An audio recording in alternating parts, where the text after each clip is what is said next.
Usapang change address with same employer. Ano ang mga requirements? Hi everyone, it's me again, Bebs Ligaspi, and welcome back to my channel. So in this video guys, ay pag-uusapan natin ang mga requirements kapag ang mga amo natin ay lumipat ng tirahan. Disclaimer lang guys, ang lahat ng aking isi-share sa inyo ay based lamang sa aking experience. So alam naman natin na kapag lumipat ng tirahan ang ating mga amo, ay kailangan nating ipaalam sa immigration. Meron tayong papel na i-fill out together with our employers at ipapasa ito sa immigration. At kapag okay na, ay bibigyan ka sa immigration ng new contract. At ang nakalagay ay ang new address na ng mga amo mo.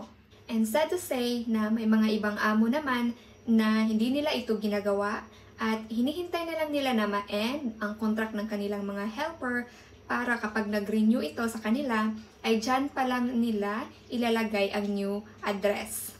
So in my case guys, kasi yung mga employers ko are working in the government, so napaka-active nila sa mga ganyang bagay. So it's been a month na nag-transfer kami dito sa Hing Fashion from Saikong.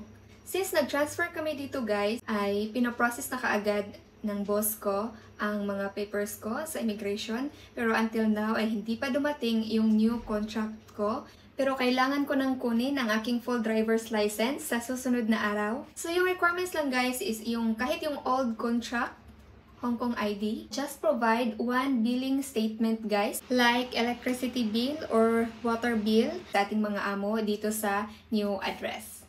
At saka 1,000 Hong Kong dollars. So yun lang guys ang 4 na requirements kapag nag-change address at saka magkuha ng full driver's license. So yun lang guys, and thank you for watching.